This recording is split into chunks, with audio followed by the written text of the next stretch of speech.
Hi YouTube! Okay, this is my labor and delivery video, which is very late.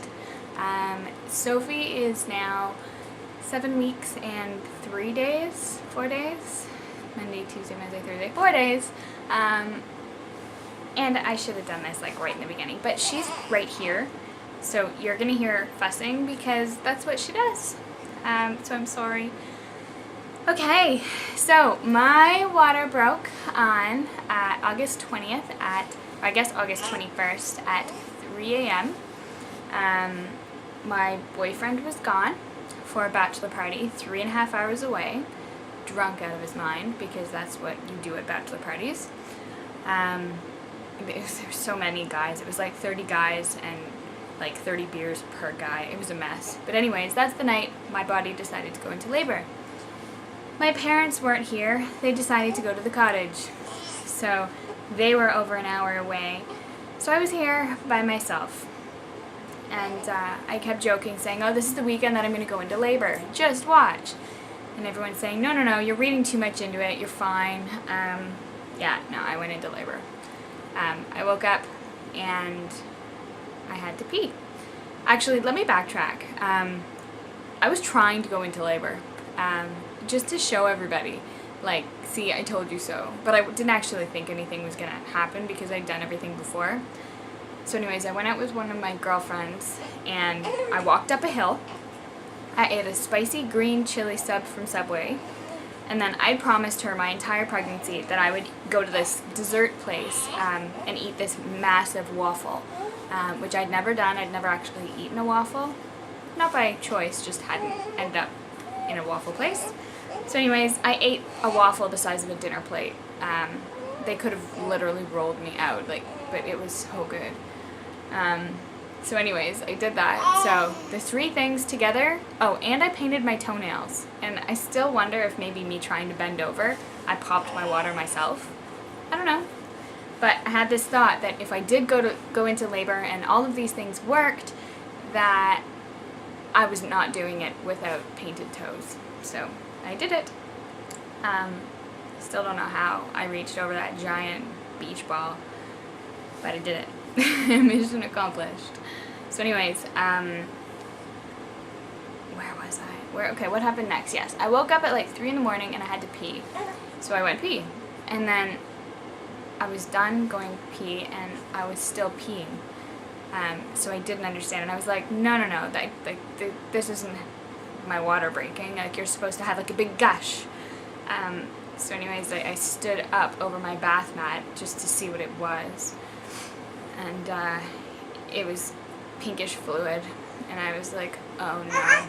So I looked it up online. I went back and I laid in bed, and they said that if you laid down and more comes out, that it's probably your water, because the pressure that's blocking the water from coming out will move so the water can come out.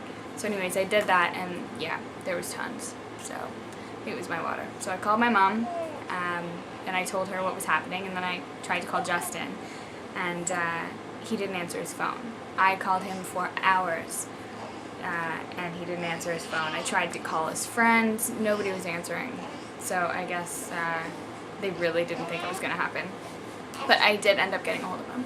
So anyways, I called my girlfriend that I'd spent the night with, and told her what had happened. I know. She's in her little bouncy chair, but she's going to cry soon. So anyways, I called my girlfriend, told her what happened, and I went to the hospital. They checked me. They said that I was slightly dilated. I don't remember how much. I didn't write it down or anything. But that I wasn't in active labor. So to go home and wait until my contractions were 3 to 5 minutes apart, and then come back. If not, like if they didn't go in to 3 to 5 minute intervals, that I should come back at 3 o'clock in the afternoon anyways, because at 12 hours they'd induced me. So 1 in the afternoon was as long as I could handle it. My contractions were 3 to 5 minutes apart for probably 2 hours, but I just stuck it out as long as I could because I didn't want to be in the hospital if I could help it. So sitting around with a pad the size of my leg in agony. I mean, labor is no fun, but it's nice because you get a break in between contractions. I will say that. It really wasn't bad. I mean, it hurt like heck. Like, don't get me wrong, it hurts, but in between the hurt, you get a break of absolutely no pain at all. And it's like nothing's happening. Like, I craved bacon. It was my last craving. I needed a bacon sandwich in the middle of my labor, so once Justin had got home, I got him to make a bacon sandwich. So I did that in between my contractions. So, and that was when they were like close together. So I will say to you girls that are watching this to try to learn what's going to happen, that it's going to hurt to the point where you can't talk, but you do get a break. So it's not horrible. Okay, so where am I? Yes, I was finally admitted when I got back at 1 o'clock. I was like 7.5 centimeters dilated. And I wish I knew how to use this video camera enough that I could put her back, like show you and then put this back. I'll show you. She's cute. She's really cute. I'm so glad she's cute. I love her anyways, but you know what I mean. Okay, so when I got there, I had to walk the hospital. So I walked and I walked and I walked, and I pictured myself walking throughout the whole hospital, but I just had to do laps around labor and delivery. So, I mean, it was really boring, and I got to read the same posters for hours. My labor sort of stalled out at like 8 centimeters, and I just kind of stuck. So they actually started giving me Pitocin. I don't remember what time it was, but I'm guessing it was probably around 6. That's what I wrote down.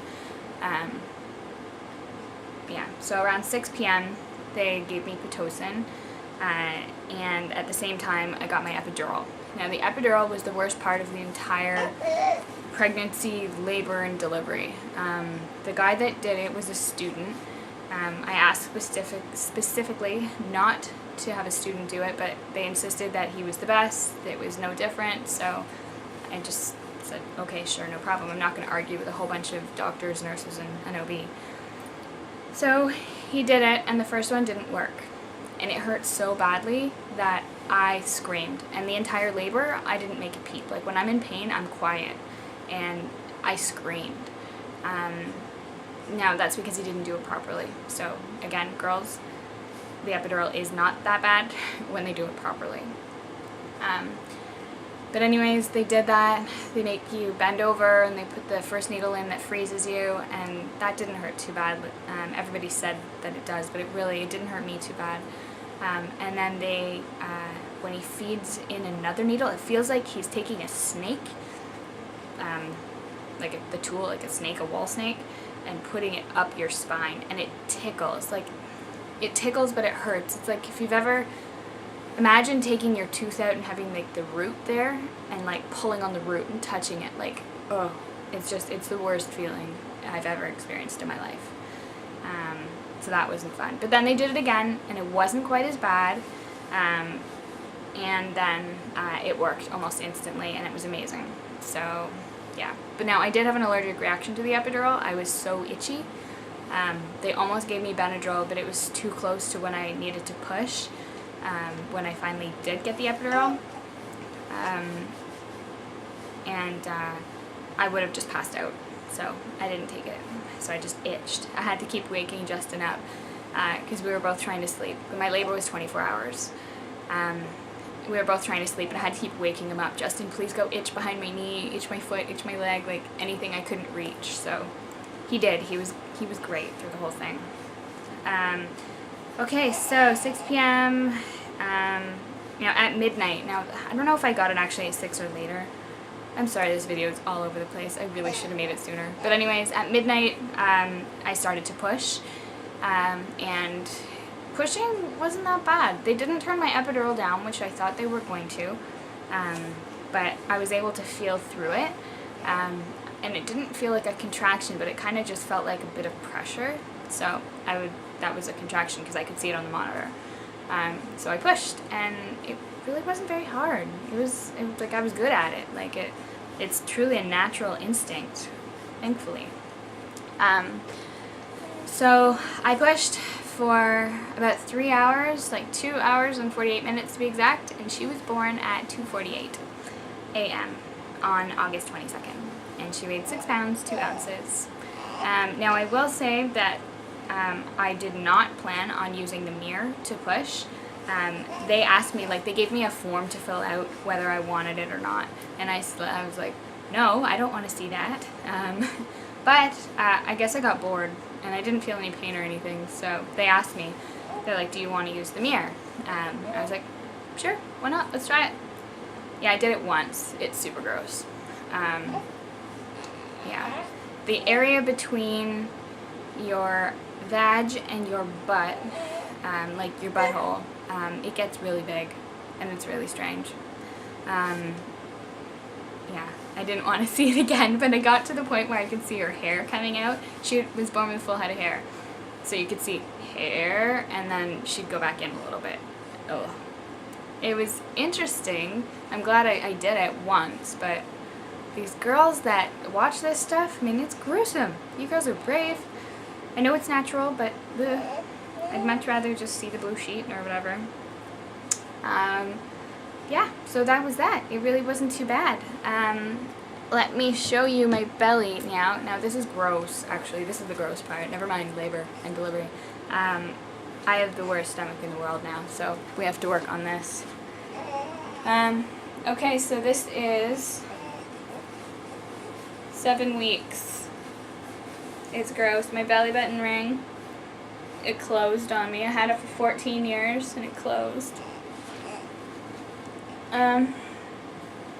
So I have all this squishy stuff, but I didn't end up with a lot of stretch marks, which is nice.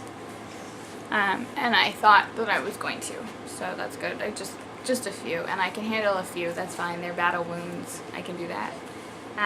Okay, let me show you this baby.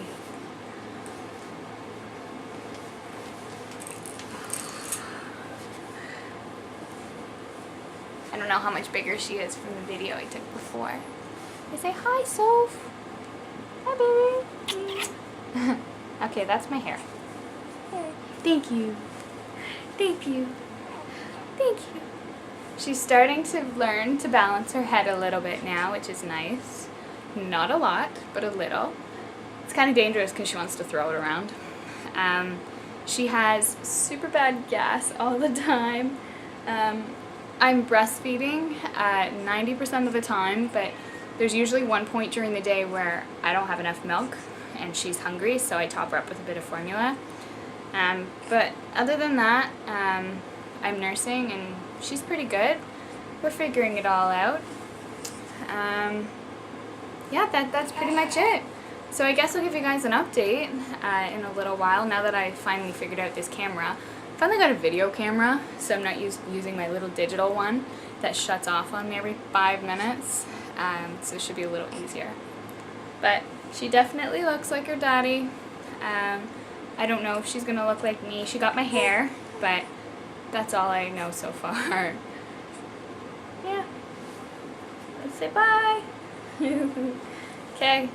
Bye, guys. I'll do an update. And so sorry that it took a million years to get this up here.